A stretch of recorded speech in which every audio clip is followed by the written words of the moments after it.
ఇన్నోలన్నా ఊర్లో ఉన్న జనాలు తెలుసుకోవాల్సిందేమనగా పుష్పరాజని ఎర్రచందనం దొంగ పోలీసుల కళ్ళు కప్పి మన ఊరి చుట్టుపక్కలే ఎక్కడో తిరుగుతున్నాడని అతడి ఆచూకీ తెలిపిన వారికి 10,000 రూపాయలు ఇస్తారంట. హో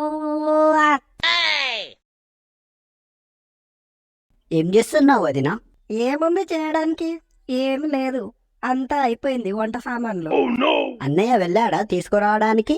ఎక్కడమ్మా వెళ్ళేది? మీరు వచ్చినప్పటి నుంచి పస్తులే, ఆకలికి అస్సలు తట్టుకోలేడు. అందుకే ఎలాగో అలా రాత్రి గడ్డివామిలో కానిచ్చేసాం. తింటూనే ఉన్నాడు, రాత్రంతా నిద్రలేదు. ఇప్పుడు పడుకున్నాడు. సర్లే వదినే, ఏదో ఒకటి వండు. వండేశాను మా ఇద్దరి కోసం. మీరు ఎలాగో వెళ్తారనుకుంటాగా ఇప్పుడు. హా అవును, వెళ్తాం వెళ్తాం. వెన్నెలా వెళ్దామా? అదేంటన్నయ్య గారు, తినేసి వెళ్ళండి. వద్దులే అమ్మా, వెళ్ళాలి, చాలా పనులున్నాయి. అవునులే, ఎన్ని రోజులని ఇలా ఉంటారు? పనులు చూసుకోవాలిగా. పక్క వీధిలో చుట్టాలని వచ్చి అతుక్కోపోయారని మెడబెట్టుకుని నింటేశారంట. ఎంత చుట్టాలైనా పరా ఇంట్లో అన్ని రోజులు ఉండొద్దమ్మా. అంత దాకా తెచ్చుకోలేంలే వదినే, వెళ్తాం. వెళ్తాం కాదు పిచ్చి పిల్ల, ఎల్లొస్తామనాలి. సరే వదినే, వెళ్తాం. అన్నీ వెళ్ళేస్తే చెప్పండి. అయ్యో చెప్తానమ్మా, దాన్నేముంది. వెళ్ళిపోయావంటే ఎంత సంతోషిస్తారో, చిచి ఎంత బాధపడతారో.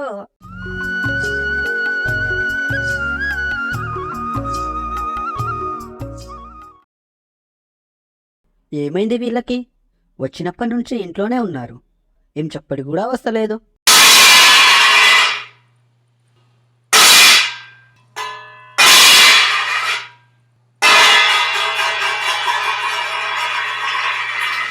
ఏదో విసిరేసింది. ప్లేట్ని ఎందుకు ఇసిరేసావు? నిన్ను విసరలేక. నేనేం చేశాను ఇప్పుడు? నువ్వేం చేస్తలేవనేగా నా బాధ. నా అన్న పిల్లం ఏమన్నదో వినలేదా? ఏమన్నది? మనం 5 రోజులు ఉన్నామని ఆకలికి తట్టుకోలేక గడ్డివాముకెళ్ళి మరీ తిన్నారంట. గడ్డి తిన్నారా? చెప్పు తెగుద్దిరా. ఆ అర్థమైందిలే, చెప్పు. 5 రోజులకే తట్టుకోలేక గడ్డివాము వరకు వెళ్ళారు. ఇన్ని ఏళ్ళు అవుతున్నా మీ ఆయనకి ఆకలి అవ్వట్లేదా? ఆటగాడు కాదా? ఏమైనా లోపమా అంటుంది అది. ఆమె అనుకుంటుందా లేక నువ్వు అనేసుకుంటున్నావా? అవును, నేనే అనుకుంటున్నా. నాకు సరదా కదా అనడం. అంతా నీ వల్లే. అరే ఇది బాగుంది, అటుపోయి ఇటుపోయి నన్ను అంటున్నావు. నువ్వే చక్కగుంటే ఆమె మాటలు నేను పడేదాన్నా? ఆమెమో బంగ్లాలో ఉంటుంది, మనమేమో ఈ గుడిసెలో. అందుకే దానికి మనమంటే చులకన. అయితే ఇప్పుడు నన్నేం చేయమంటావే? నువ్వేం చేస్తావో నాకు తెలియదు, నాకు బంగ్లా కావాలి, అదంతే. అదేమైనా ఆశా చాక్లెట్ ఆనే అడగగానే ₹1 పెట్టి తీసుకురావడానికి? బంగ్లానే బర్రె ముఖం దానా.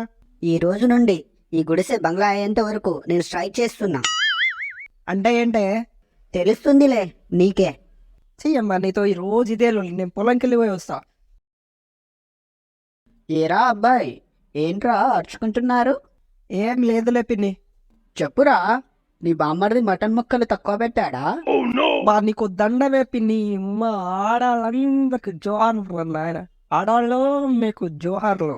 ఏంటి వాడు చిరాకుగా వెళ్తున్నాడు? పాపం ఏం చెప్తాడు? పోక పండక్కి బామ్మడిదింటికి పోతే అవమానించి పంపించారు. ఏమైంది? ఏముంది, పండగని మటన్ వండినారంట. బొక్కలన్నీ ఆమె ఒకటికే వేసిందంట. ధనిగానికి ఒక్క బొక్క కూడా వేయలేదు. ఇంటికొచ్చి అదే లొల్లి. అంతలా అవమానిస్తాడా ఆడు?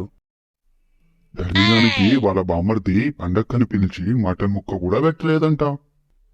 ధనిగాన్ని వాళ్ళ బామ్మడిది ఇంట్లోకి కూడా రానివ్వలేదంట. ధనిగాడు పండక్కి పోతే వాళ్ళ బామ్మర్ది మెడపట్టి బయటికి గెంటేశాడంటారోయ్.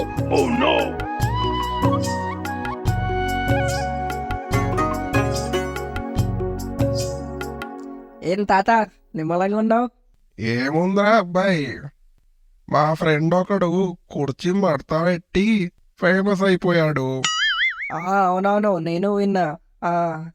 నేను మంచం మడత పెట్టి ఫేమస్ అయిపోదాం అనుకుంటున్నా. అబ్బా మంచిదే, మన ఊర్లో కూడా ఒక సెలబ్రిటీ ఉన్నట్టుంటది. అయిపోతా గాని నువ్వేంట్రా అబ్బాయి, బానే ఉన్నావు? బానే ఉన్నా. ఏమైంది, ఉండదా ముసలోడా? అది కాదు కుర్రోడా, నిన్ను పండక్కని బామ్మర్ది ఇంటికి పిలిచి కుక్కను కొట్టినట్టు కొట్టాడంటగా. మంచంకి వెళ్ళి వేస్తలేడు, పెళ్ళం తెగ బాధపడుతుందని ఊరు అంటుంటేను. ఏముండా కొడుకు అన్నది? ఊరూరే కుక్క అరుస్తుంది. చెత్తగాళ్ళు చాడీలు చెప్పి బతికిస్తున్నారు. నువ్వు దానికే బాధపడుతున్నావా? ఇంకా దేనికి బాధపడాలి? నీకు మన కిరాణా కొట్టు జ్యోతిలక్ష్మి తెలుసు కదా? ఎందుకు తెలీదు? నీకు ఆమెకి అప్పట్లో తెగ కుదిరేదంటగా ఆ? అప్పట్లో మేము వయసులో ఉన్నప్పుడు ఆమె గడ్డి వామి దగ్గర గడ్డి మోపు బరువుగా ఉంది, సాయం పడతావా అని పిలిచింది. సరే అని వెళ్ళాను. దొరికిందే ఛాన్స్ అని నువ్వు ఆమెను పట్టావా? కాదరా, నేను సాయం పట్టి వస్తుంటే నీ పిన్నుంది చూడు నీ ఇంటి ముందు, ఆమె చూసేసింది. అంతే, జ్యోతిలక్ష్మితో సత్యరాజు సరసామని డప్పు కొట్టేసింది ఊర్లో. ఆమెకేమైనా పనా పాట? ఎవరెక్కడ దూరుతున్నాడు, దేన్ని ఎవడు గోకుతున్నాడు, ఇదే పని. అప్పటి నుండి ఈ 25 ఒక్కసారి కూడా ఇద్దరం మాట్లాడుకోలేదు, మొఖాలు కూడా చూసుకోలేదు. పొరపాటున ఎదురెదురు పడ్డా ఏదో బద్ద శత్రువుల్లాగా ముఖం తిప్పుకొని వెళ్ళిపోతున్నాం. శత్రువులైనా ఇప్పటికే కలిసిపోయేటోళ్ళేమో. అయ్యో సారీ తాత, సారీ ముసలోడా, నేను తప్పుగా అనుకున్నా. మనిషి స్వభావమే అంతరా కుర్రోడా, చూసిన దానికంటే విన్నదానికే ఎక్కువ విలువనిస్తాడు. సర్లే వదిలే అదంతా. ఇంకేంటి మరి విశేషాలు? ఏముంది ముసలోడా, ఇంట్లో నా పిల్లం సాగొడుతుంటే ఇలా వచ్చా. అవును ముసలోడా, కొత్త సినిమా రిలీజ్ అయిందా? పోస్టర్ వేశారు ఊర్లో. హీరో అదిరిపోయాడుగా, కొత్త హీరోనా? సినిమా పోస్టర్ కాదురా అది. ఆయన ఓ ఎర్రచందనం దొంగ. పోలీసుల కళ్ళు తప్పి తిరుక్కుంటా మన ఊరు చుట్టుపక్కల ఏటో వచ్చాడంట. ఆయనను చూసి పట్టించిన వాళ్ళకి 10,000 ఇస్తారంట. ఎమ్మ 10,000? ఈ దెబ్బతో ఇల్లు కట్టేయచ్చు నా పెళ్ళని చెప్తా. అవును, వాడి పేరేంటి?